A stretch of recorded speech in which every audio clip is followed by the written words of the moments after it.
कल्पना कीजिए एक शहर की जो एक बाढ़ से दो हिस्सों में बटा हुआ है।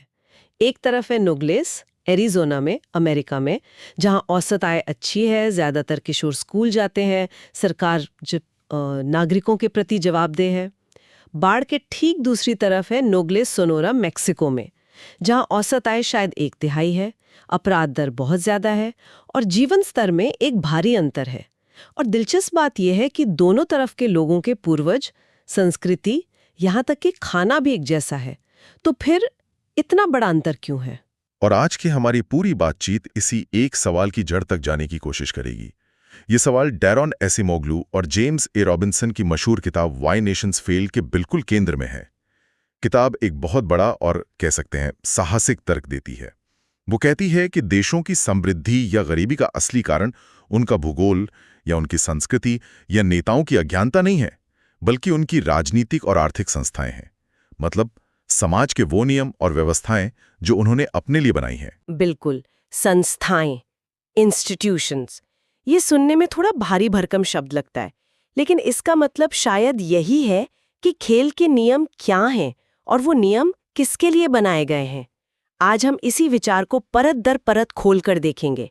हम समझेंगे कि कैसे कुछ देश ऐसी व्यवस्थाएं बनाते हैं जो सबको साथ लेकर चलती हैं और विकास को बढ़ावा देती हैं, जबकि दूसरे देश शोषक व्यवस्थाओं में फंस कर रह जाते हैं जो सिर्फ कुछ चुनिंदा लोगों को फायदा पहुंचाती हैं। तो चलिए इस पहेली को सुलझाने की कोशिश करते हैं।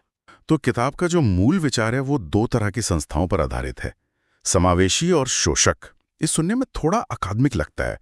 इसे थोड़ा सरल शब्दों में समझाएं कि एक आम इंसान के जीवन में इसका क्या मतलब है। आर्थिक संस्थाएं मतलब इंक्लूसिव इंस्टीट्यूशंस, वो एक ऐसा खेल का मैदान है जहां ज्यादा से ज्यादा लोगों को खेलने का मौका मिलता है। इसमें आपकी निजी संपत्ति सुरक्षित है, मतलब कोई आपकी जमीन या दुकान आपसे ऐसे ही छीन नहीं सकता। कानून का राज है जो सबके लिए बराबर है, चाहे आप अमीर हो या गरीब, और आपको अपना व्यापार शुरू करने, पढ़ाई करने या नौकरी पाने का एक उचित अवसर मिलता है। ये व्यवस्था लोगों को मेहनत करने, पैसा बचाने, निवेश करने और नए विचार लाने के लिए प्रोत्साहित करती है, क्योंकि उन्हें भरोसा होता है कि उनकी मेहनत का फल उन्हें ही मिलेगा।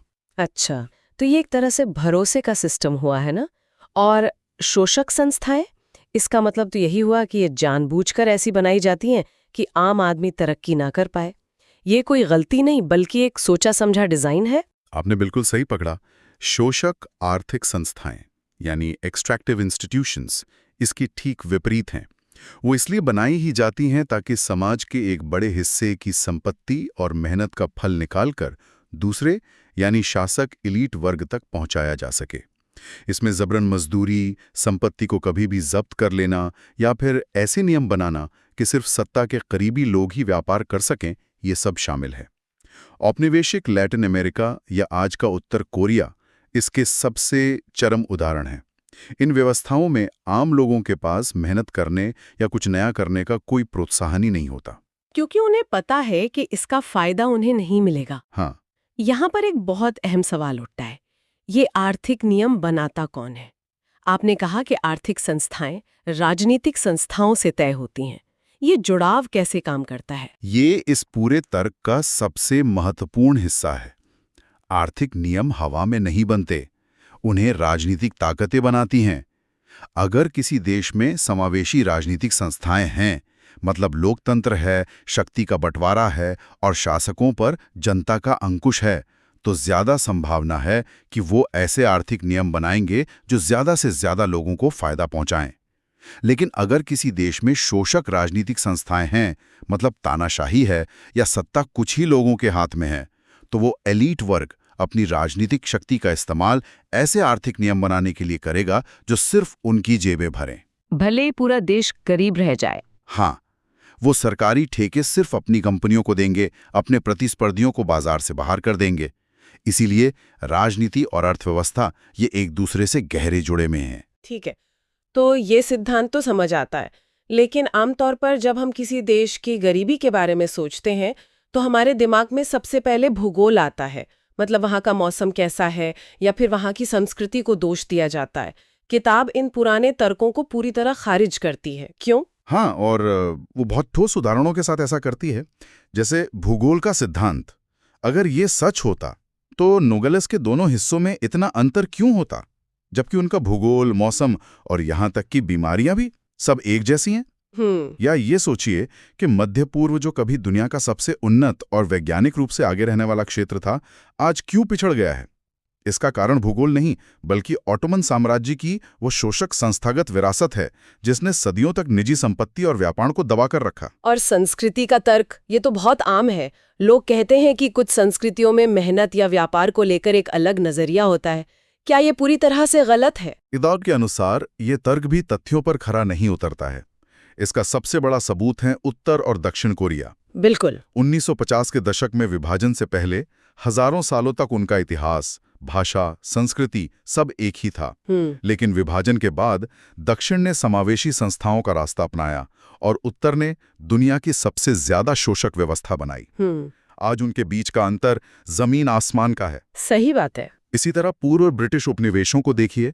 अमेरिका, कनाडा, ऑस्ट्रेलिया सफल हुए, लेकिन सिएरा लियोन और नाइजीरिया नहीं।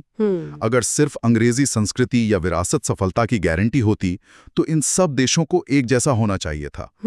असल में फर्क इस बात से पड़ा कि अंग्रेजों ने कहाँ कैसी संस्थाएं बनाई। बिल्कुल। एक और दिलचस्प तर्क अज्ञानता का है कि गरीब देशों के नेता बस ये नहीं जानते कि समृद्धि कैसे लाई जाए, कि उन्हें सही आर्थिक सलाह की जरूरत है। ये सुनने में तो काफी तार्किक लगता है, लेकिन असल में ऐसा नहीं है। घाना का उदाहरण इसे बहुत अच्छे से समझाता है। स्वतंत्रता के बाद वहां के नेताओं ने जानबूझकर ऐसी नीतियां अपनाई जो आर्थिक रूप से देश के लिए विनाशकारी थी, लेकिन राजनीतिक रूप से उनके लिए फायदेमंद थी। अच्छा। उन्होंने किसानों पर भारी टैक्स लगाया और फसलों की कीमतें बहुत कम तय की, ताकि शहरों में रहने वाले अपने राजनीतिक समर्थकों को सस्ता खाना मुहैया करा सकें और सत्ता में बने रहें। ऐसा नहीं था कि उन्हें अर्थशास्त्र नहीं आता था। समस्या ज्ञान की कमी की नहीं, बल्कि प्रोत्साहनों की थी। शोषक व्यवस्था में नेताओं के लिए देश को गरीब बनाए रखना ज्यादा फायदेमंद हो सकता है। ठीक है, तो अगर ये सब किस्मत, भूगोल या संस्कृति का खेल नहीं है, तो फिर देश अलग-अलग रास्तों पर निकल कैसे जाते हैं? किताब कहती है कि इसकी वजह इतिहास के कुछ अहम मोड़ होते हैं, जहां एक छोटा सा फर्क भी देशों को दो बिल्कुल अलग दिशाओं में भेज सकता है। इसका सबसे बड़ा उदाहरण ब्लैक डेथ है। बिल्कुल 14वीं सदी में जब यूरोप में प्लेग फैला तो उसने लगभग आधी आबादी को खत्म कर दिया। ये एक महत्वपूर्ण मोड़ था, मतलब एक क्रिटिकल जंक्चर, एक ऐसी घटना जिसने पूरी व्यवस्था को हिलाकर रख दिया। उस समय पश्चिमी और पूर्वी यूरोप दोनों में सामंती व्यवस्था थी, जहां किसान जमींदार के लिए काम करते थे।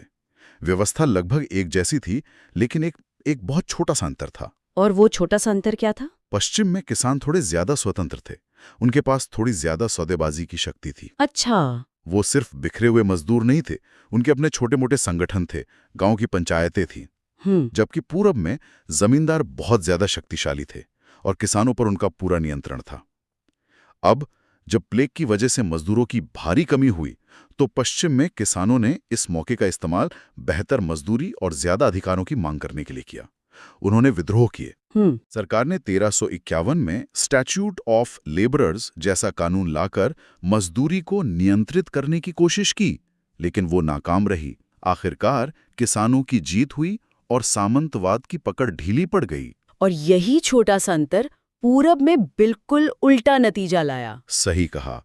पूर्वी यूरोप में, जहां जमींदार पहले से ही ज्यादा शक्तिशाली थे, उन्होंने मजदूरों की कमी का फायदा उठाकर किसानों पर अपनी पकड़ और मजबूत कर ली। उन्होंने किसानों के बचे खुचे अधिकार भी छीन लिए। वहां दूसरी दास्ता यानी सेकंड सर्वडम का दौर शुरू हुआ, जो और भी ज्यादा शोषक था। बाप रे। तो देखिए, एक ही घटना ब्लैक डेथ ने यूरोप को दो अलग अलग रास्तों पर डाल दिया।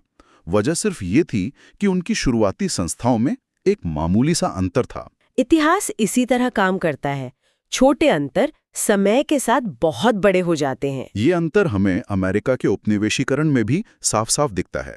स्पेनिश और अंग्रेजी उपनिवेशों के रास्ते इतने अलग क्यों हो गए? यहाँ पर जो बात फैसिनेट करती है वो ये है कि स्पेनियों की तो जैसे लॉटरी लग गई थी।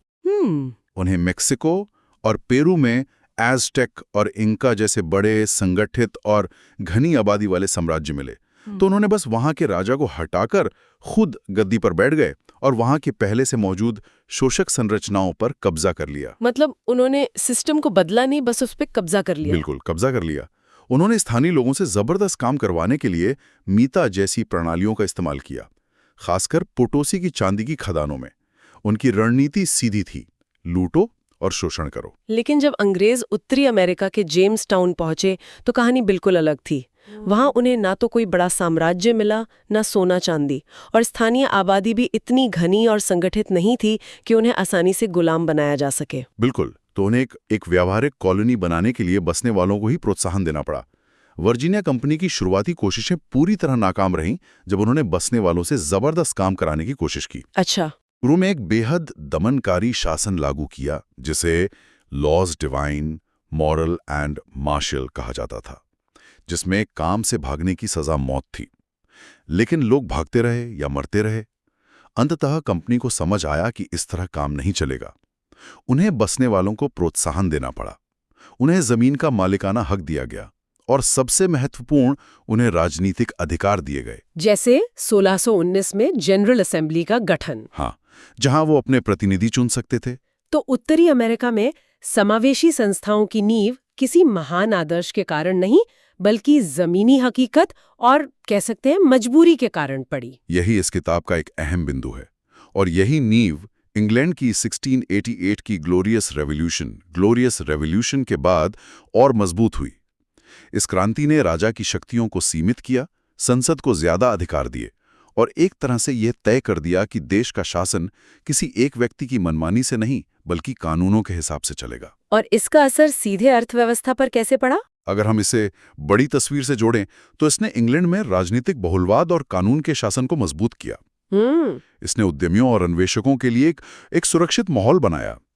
अब उन्हें भरोसा था कि सरकार उनकी संपत्ति या उनके आविष्कार को जब्त नहीं करेगी। इसने राज्य के एकाधिकार को खत्म किया, जिससे नए व्यापारियों को मौका मिला। वित्तीय बाजारों में सुधार हुए। इसी सुरक्षित और अनुमानित माहौल ने औद्योगिक क्रांति के लिए जमीन तैयार की। लोग जोखिम उठाने और नया सोचने के लिए तैयार थे। हाँ, और हम कह सकते हैं कि इसी गौरवशाली क्रांति की विरासत आज हमें नोग्लेस एरिज़ोना की समृद्धि में दिखती है, जबकि स्पेनिश उपनिवेशवाद की शोषक विरासत नोग्लेस मेक्सिको की गरीबी में। काफी हद तक हाँ। ये ऐतिहासिक रास्ते बहुत लंबे होते हैं और उनकी छाप सदियों तक बनी रहती है। एक मिनट, यहाँ एक सवाल उठता है जो शायद कई सुनने वाले सोच रहे होंगे। हमने 20वीं सदी में सोवियत संघ को देखा या आज के चीन को देखते हैं, जो शोषक राजनीतिक व्यवस्था होने के बावजूद बहुत तेजी से बढ़े। तो क्या ये सिद्धांत वहां लागू नहीं होता? क्या ये इस नियम के अपवाद हैं? ये एक बेहतरीन सवाल है और किताब इस पर विस्तार से बात करती है।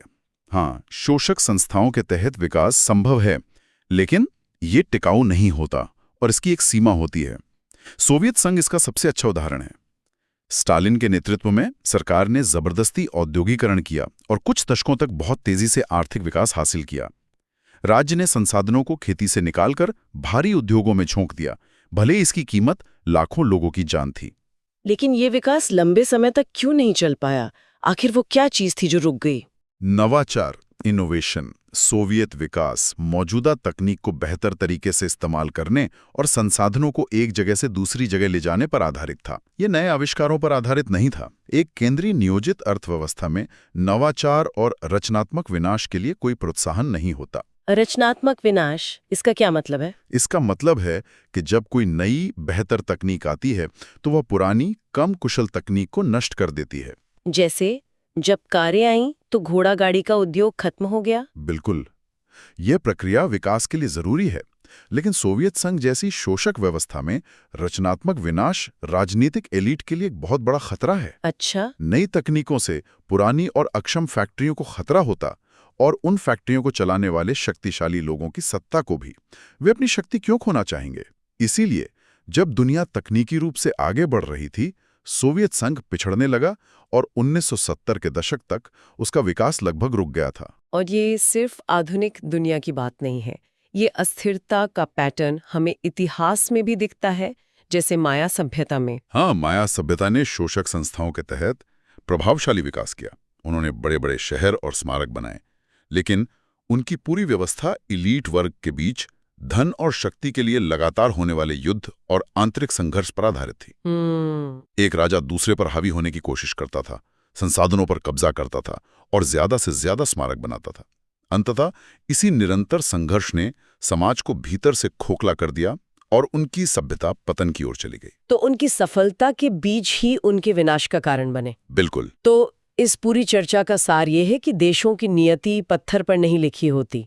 भूगोल या संस्कृति कोई जेल नहीं है। ये उनकी राजनीतिक और आर्थिक संस्थाओं के विकल्पों पर निर्भर करती है। समावेशी संस्थाएं समृद्धि का एक पुण्य चक्र, एक वर्चुअस सर्कल बनाती हैं। बिल्कुल। इसे ऐसे समझें, समावेशी संस्थाएं एक गाड़ी की तरह हैं जिसे सब मिलकर धक्का लगा रहे हैं, इसलिए वो तेजी से आगे बढ़ती है। अच्छी राजनीति से अच्छी अर्थव्यवस्था बनती है और फिर उस अच्छी अर्थव्यवस्था से राजनीति और सुधरती है और ये सिलसिला चलता रहता है। और वहीं शोषक संस्थाएं एक दुष्चक्र, एक विशिष्ट सर्कल बनाती हैं। हाँ, वो एक ऐसी गाड़ी की तरह है जिसमें सिर्फ एक आदमी बैठा है और बाकी सब उसे खींच रहे हैं। वो ज्यादा दूर नहीं जा पाएगी और खींचने वाले भी थककर बैठ जाएंगे। शोषक व्यवस्था में एलीट वर्ग अपनी शक्ति का उपयोग ऐसी व्यवस्था बनाए रखने के लिए करता है जो उन्हें अमीर बनाती है, भले ही देश गरीब बना रहे। और जैसा कि सिएरा लियोन या ग्वाटेमाला जैसे देशों का इतिहास दिखाता है, इस दुष्चक्र को तोड़ना बेहद मुश्किल होता है, क्योंकि जिनके पास इसे बदलने की शक्ति होती है उन्हें इसे बदलने में कोई फायदा नहीं दिखता। सही बात है। और अंत में सुनने वालों के लिए एक विचार छोड़ जाते हैं। आज चीन इस सिद्धांत के लिए सबसे बड़ी चुनौती और शायद सबसे दिलचस्प केस स्टडी पेश करता है। चीन ने शोषक राजनीतिक संस्थाओं, मतलब एक दलीय शासन के तहत असाधारण आर्थिक विकास हासिल किया है। यह किताब के तर्क के अनुसार इसलिए संभव हुआ क्योंकि 1970 के दशक के बाद उसने अपनी आर्थिक संस्थाओं को ज्यादा समावेशी बनाने की दिशा में कुछ बड़े कदम उठाए, जैसे निजी संपत्ति को अनुमति देना और बाजारों को खोलना। लेकिन असली सवाल ये है कि क्या ये टिकाऊ है? और यही आज अर्थशास्त्र में सबसे बड़ी बहसों में से एक है। क्या चीन इस सिद्धांत को गलत साबित कर देगा, या फिर ये किताब सही साबित होगी और चीन का विकास बिना राजनीतिक सुधार के एक सीमा पर आकर रुक जाएगा? क्या रचनात्मक विनाश और नवाचार जो निरंतर विकास के लिए आवश्यक हैं, कभी ना कभी कम्युनिस्ट पार्टी के राजनीतिक नियंत्रण के लिए खतरा नहीं बनेंगे? यह संघर्ष ही शायद 21वीं सदी में चीन और पूरी दुनिया की राह तय करेगा।